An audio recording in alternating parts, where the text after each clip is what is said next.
The moratorium on evictions will now last through March. This as some people begin to see federal aid trickle in to help renters and landlords. But as Josh Robertson explains, a lot still rides on the next COVID-19 relief bill. Louisiana was in line to get over a little over $300 million.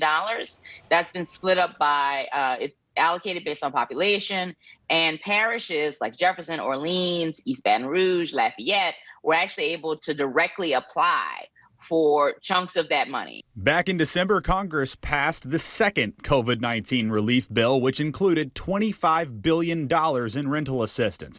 Orleans Parish, which has the largest renter population in the state, is starting to see some of that money. On Saturday, Mayor Cantrell released a statement saying, in part, "We appreciate Governor Edwards' announcement that the city will receive $14 million in funds to administer from the U.S. Treasury's Emergency Rental Assistance Program as part of the state's allotment of $308 million. We were also encouraged to see the ordinance approving $11.6 million from the same program working its way through the approval process."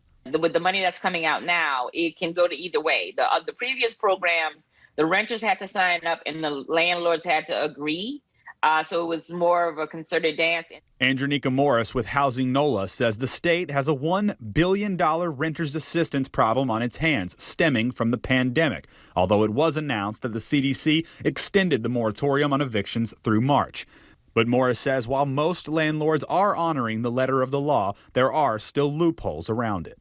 All the moratorium does is stop a landlord from evicting because you haven't been able to pay. So if your lease expires, the landlords can and have been able to secure the right of return to their property.